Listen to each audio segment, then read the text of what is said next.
दोस्तों ने तव्हां ॾिसी रहिया आहियो सिंध एम्प्लॉइज़ अलायंस जी सॾ ते वॾो अंग उस्तादनि जो सरकारी खाते जे मुख़्तलिफ़ मुलाज़िमनि जो क्लर्कनि जो हिते मौजूदु आहे टंडो मोहम्मद ख़ान में मेन रोड ते MP जे बंगले जे साम्हूं इन वक़्तु मौजूदु आहियूं। तव्हां ॾिसी सघो था ऐं इन वक़्तु वॾो जोश ऐं जज़्बो आहे ऐं हिते गुआज़ वारा बि असां सां गॾु मौजूदु आहिनि, पेटेल वारा बि मौजूदु आहिनि, गस्टा वारा मौजूदु आहिनि, आपका वारा मौजूदु आहिनि।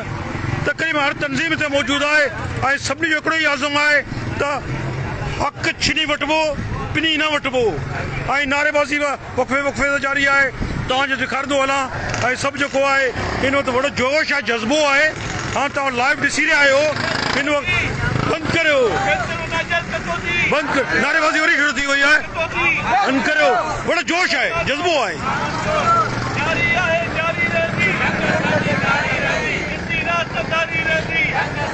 हाणे उस्ताद मुलाज़िमनि जो वॾो अंग हिते पहुची चुको आहे।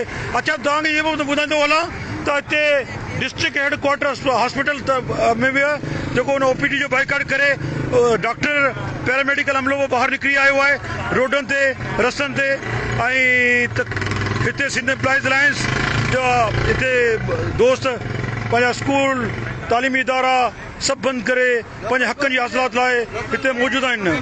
म्यूनिसिपल कमेटी वारा बि हींअर ख़बर पई आहे त उन बि तालाबंदी करे छॾी आहे। बिल्कुलु म्यूनिसिपल कमेटी हाणे बंदि ॾिसण में अचे पई ऐं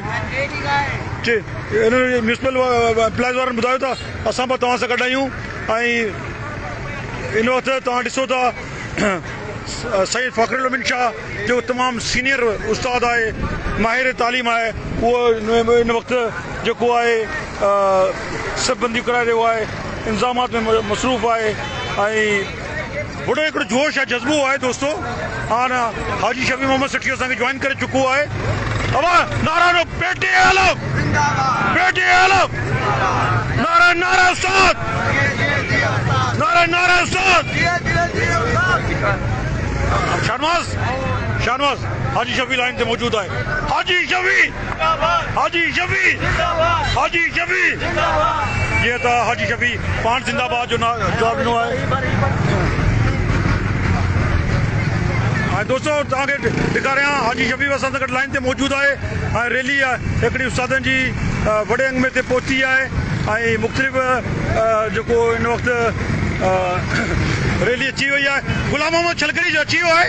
गुलाम मोहम्मद छलकरी हिकिड़ो तहरीक जो सिंबल मौजूदु आहे। गुलाम मोहम्मद छलकरी साहिबु हिन वक़्तु तव्हांखे ज़िंदाबाद। गुलाम हक़ असांजो, हक़ असांजो, ज़िंदाबाद ज़िंदाबाद ज़िंदाबाद।